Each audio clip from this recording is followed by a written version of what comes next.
J'ai lu le livre Le meilleur de soi de Guy Corneau et en fait il fait allusion à productioncoeur.com à plusieurs reprises dans le livre. Et à force de lire le livre et de découvrir le livre, je me suis dit bon forcément il fallait que je me renseigne sur ce centre de formation.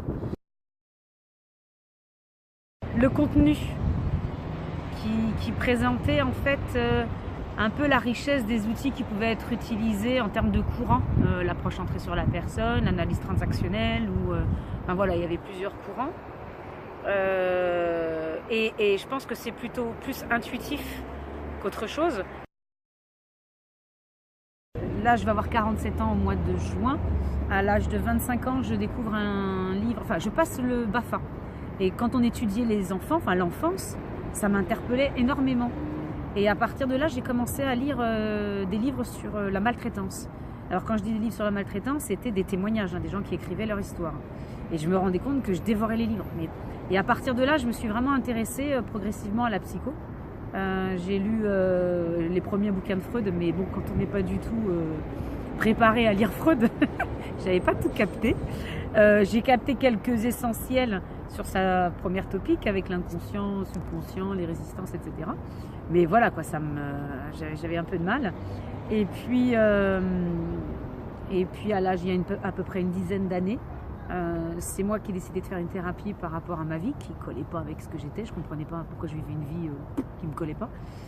Et à partir de là, je me suis rendu compte que j'avais hâte de commencer ma thérapie pour deux raisons. Un, j'allais apprendre à me connaître. Et deux, c'est super, j'allais apprendre sur la psyché. Donc je me suis dit, mais ça va être d'enfer.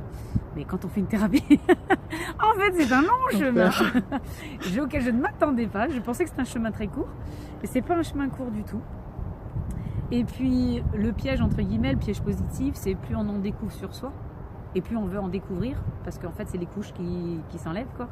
Et ce qu'on croit, c'est pas ce qu'on croit régler ne l'est pas, c'est que ce qu'on a enfin réglé, on se dit c'est bon, on est épanoui, et non, pas du tout. Il y a encore, en fait, on a juste enlevé une couche qui donne envie de se heurter à cette nouvelle couche. Donc si on a pu enlever la première, c'est pour enlever la deuxième. Et puis en fin de compte, c'est un chemin permanent, quoi, qu'on va de plus en plus profond. Et puis en fonction des rencontres, alors moi j'ai fait des formations de psycho auparavant, avec des sexothérapeutes. Il y a eu des choses sur lesquelles j'ai appris qui étaient très très intéressantes. J'étais aussi patiente d'un des formateurs qui était le fondateur de l'école. Mais c'était violent. C'était très violent. J'ai vécu des groupes de thérapie, en stagiaire observatrice ou en patiente. Et c'était trop violent. Puisqu'aujourd'hui, ce que je découvre sur moi, c'est que la plus grande faille ou la plus grande blessure, elle date de vraiment toute petite. Et donc, moi, les groupes de thérapie et ce qui se travaillait n'étaient pas du tout adaptés à la blessure que je devais travailler. Donc finalement j'étais fermée. Ma psyché, pendant longtemps, elle a dit ok, je vais te laisser comprendre ça, mais ça n'arrivera pas plus loin. Ce qui est vraiment fondamental, tu n'es pas dans l'environnement, c'est comme ça que je l'interprète aujourd'hui, tu n'es pas dans l'environnement pour que je puisse ouvrir et te contacter à cette blessure, c'est bien trop dangereux. Et je l'ai compris là. Donc fin deuxième année phéno, troisième année de phéno, où là j'ai compris mais alors des choses élémentaires sur moi. Ce qui était intéressant aussi dans la présentation, c'est que c'était bien spécifié que le premier cycle de 2 ans, il y avait un travail sur soi. Et donc c'était ouvert effectivement même à ceux qui ne voulaient pas être forcément thérapeutes, mais pour faire un travail sur soi. La fréquence était intéressante puisque la première année, c'est un module tous les mois sur 10 mois. Et la deuxième année, c'est un module tous les 2 mois plus un résidentiel. Et c'est vrai que du coup, ce rythme était intéressant, particulièrement la première année.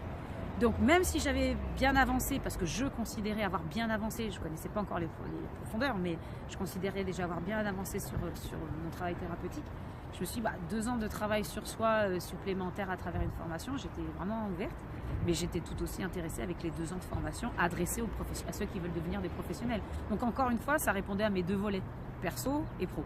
Donc, maintenant, j'ai fait donc le premier cycle, les 2 premières années, je suis rentrée dans le cycle, donc le deuxième cycle, première année. Et franchement, mais pour rien au monde, si on me disait est-ce que si tu recommençais, tu ferais différemment, surtout pas, quoi. Moi qui ai fui les groupes, alors quand je dis fuir, je suis quelqu'un de très ouvert, de social. Quand je suis en formation, il n'y a pas de souci, on échange. Je mâche pas mes mots, je suis quelqu'un de direct, tout en étant bienveillante. tout en étant aussi, je peux recadrer facilement. Mais une fois que les formations ou les groupes, et là je fais allusion à des groupes de thérapie, c'était fini, les horaires de pause ou autres, je ne voulais voir personne. C'est-à-dire que j'avais besoin d'être seule, vraiment d'être seule. Et je ne gardais pas contact avec les gens à l'extérieur. Donc je sentais bien qu'il y avait le groupe formation et moi, voilà. Ou le groupe thérapeutique et moi. Mais il n'y avait pas de lien.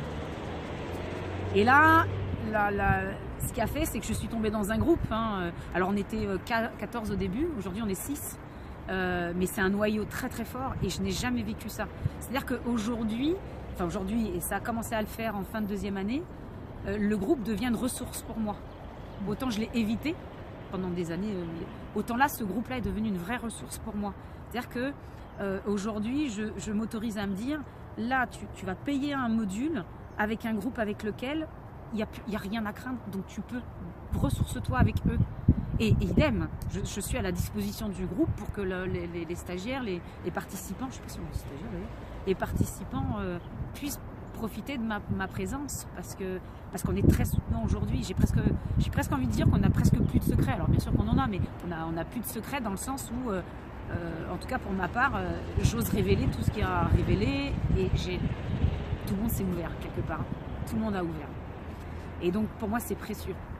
Donc ça c'est par rapport au groupe. Et puis par rapport à Louis, alors la première année et le début de la deuxième année, il y avait Laurence et Pascal qui assistaient Louis. Et en fait leur équipe de 3, Louis est toujours comme ça, mais voilà, même avec les 2 autres personnes, Pascal et Laurence, il y avait, et moi je l'ai dit au bout du 4e module, je les ai remerciés pour cette bienveillance qui est constante.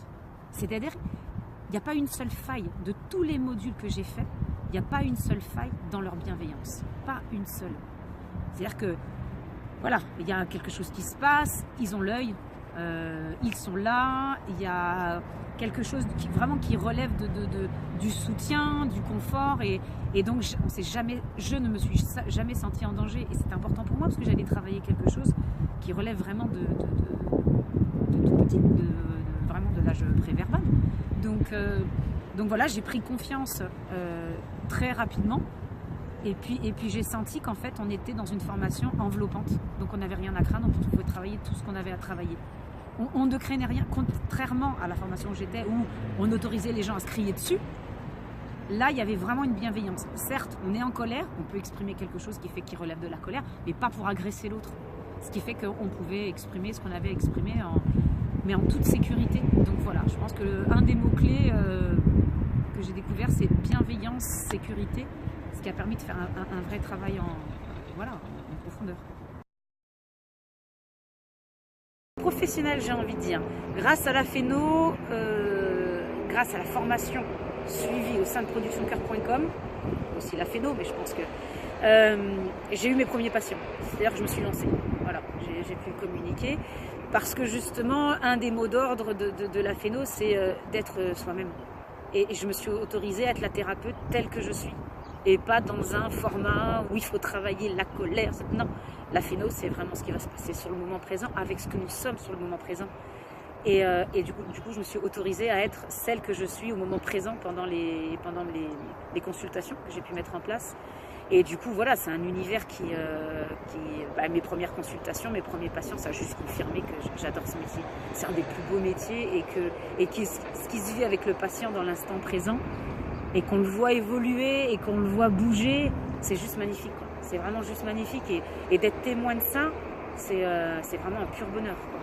Donc, et ça, je pense que sans la Phéno... De toute façon, j'avais fait des tentatives d'accompagnement avec la formation précédente et je n'étais pas moi-même. Ah non, je crois que le thérapeute, il aurait dit ça ou il aurait peut-être préféré. Mais peut-être que je devrais... Ah, mais il faut que je travaille ça. Oui, mais forcément, j'étais pas à l'aise. Et là, avec la Phéno, c'est juste, soyez vous-même avec ce qui va se passer avec le patient et ce qu'il va présenter à ce moment-là.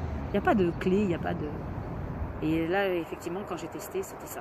Donc, alors aujourd'hui, je ne suis pas complètement installée. Parce que déjà j'avais plein d'activités professionnelles, j'en avais pas qu'une, Et là, plein de choses se sont arrêtées et là je réfléchis à vraiment, enfin j'avais déjà réfléchi, hein, j'avais fait mon petit cabinet chez moi, mais c'est pas suffisant, donc puis il faut que je communique, mais voilà, aujourd'hui c'est très clair que je vais m'installer, donc voilà, j'ai plus de doute sur la thérapeute que je suis, voilà, c'est ça que ça m'a apporté la philo, j'ai plus de doute sur la thérapeute que je suis. Et à titre perso, en fait, et là, en fait, j'ai un séminaire qui date de fin février, donc c'est très récent, où j'ai mis le doigt sur quelque chose d'énorme en ce qui me concerne. Et là, j'ai l'impression que ça chamboule encore plus ma vie. Et ce qui fait que je suis en train d'être en contact. J'allais dire, bon, ça c'est le terme productioncoeur.com, c'est pas le mien. Le diamant intérieur, mais en fait, c'est l'amour que j'avais là, qui était enfermé, que ce soit pour moi ou pour les autres. Hein. Et que ça y est, je suis en contact avec, et donc je vais m'autoriser. Alors, à aimer, c'est assez facile, hein, mais à recevoir, c'était autre chose. Et donc voilà, il y a eu, là, le dernier séminaire a été, alors dernier séminaire de deuxième année, révélation sur ma blessure d'âme. Alors là, ça m'est sauté à la figure. Et là, sur le dernier séminaire de février, révélation sur mon mécanisme de défense le plus gros, que je n'avais pas vu et auquel je ne donnais pas de nom, et qu'aujourd'hui j'ai pu identifier, et grâce au travail que j'ai pu faire avec Louis et sur deux consultations en plus du séminaire, c'est que voilà, mécanisme de défense, tu m'as peut-être aidé petite, tu as été un gros poids pour moi toute ma vie, mais aujourd'hui je te fais vraiment un allié, parce que j'ai bien compris que tu avais protégé l'enfant que j'étais, mais que aujourd'hui comme adulte tu seras mon allié, et que je suis ravie de ça. Parce que c'est quand même un mécanisme de défense qui n'est pas beau à voir en fait à la base. Donc, et aujourd'hui je le vois comme un ami, mais c'est tout récent. Donc je suis en train de faire le nettoyage. J'ai l'impression, ça fait une dizaine de jours, j'ai l'impression que toute ma vie défile. Tout ce que j'ai cassé, tout est en train de défiler, donc c'est assez perturbant. J'ai envie de contacter plein de personnes pour leur dire voilà, j'ai compris et je voudrais réparer. Et je suis vraiment dans la réparation par rapport à moi, par rapport à ce que j'ai pu casser dans ma vie et que je ne veux plus casser. Voilà ce que ça a changé. Alors je ne suis pas dans le concret parce que tout ça est récent, mais voilà quoi, c'est 3-4 ans auparavant pour avoir détecté 2-3 choses, mais la phéno, ça a non seulement tout synthétisé, un travail que j'ai pu faire 3-4 ans auparavant, mais en plus on a été vraiment là au fin fond du fin fond du fin fond. Donc là pour moi c'est un vrai cadeau. Ça m'a secoué beaucoup, mais ça a été hyper révélateur. Donc j'ai envie de dire que je me donne rendez-vous à la fin de la 4e année pour voir où j'en suis, et professionnellement et personnellement. Mais voilà quoi, je suis hyper heureuse d'avoir découvert ce que j'ai découvert.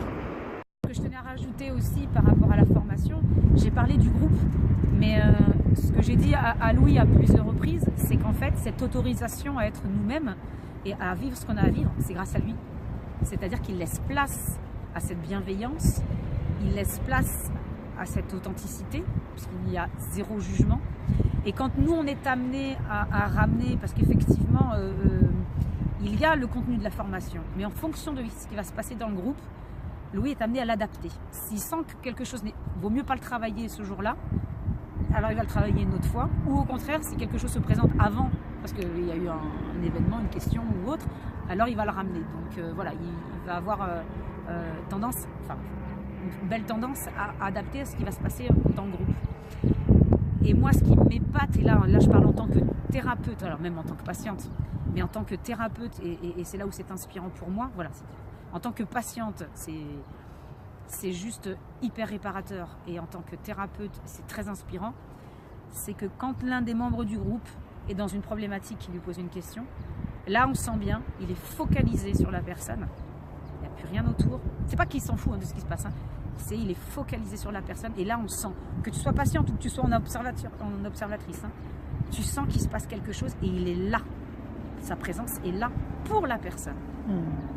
Et juste ça déjà c'est réparateur, plus les réponses, parce qu'effectivement en fait il applique son propre enseignement. C'est que la boîte à outils elle va s'ouvrir très naturellement, et clac on sent qu'il va choisir un outil inspiré par son intuition. Hop, c'est cet outil-là que je vais utiliser. Hop, ça va être celui-là. Mais on sent que très spontané, très intuitif en fonction de ce qui se passe dans le moment. Ce qui fait que même quand on n'est pas concerné par l'échange, on est forcément observateur de quelque chose de fort qui se présente.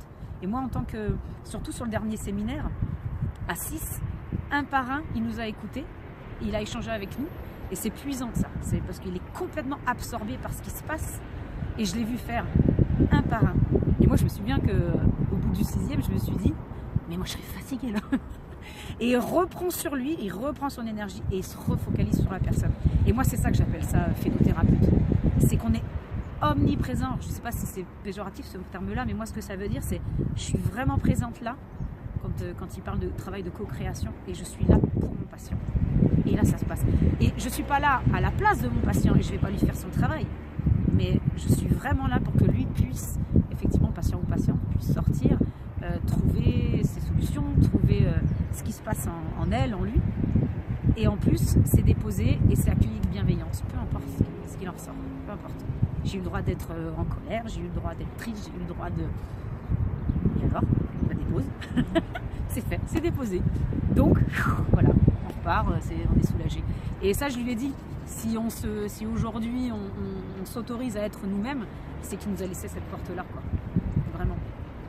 Et c'est pour moi une des plus belles rencontres que j'ai faites dans ma vie. Et en tout cas, enfin, un thérapeute qui me fait dire, mais c'est comme ça que je voyais la thérapie, moi, en tant que thérapeute. C'est comme ça. Pas tout ce que j'ai vu, c'est comme ça que je la voyais. Un mot. Pour moi, le plus vrai aujourd'hui, c'est profondeur. Voilà. Dans les relations. Et profondeur dans la recherche de soi. C'est profondeur. Super. Merci.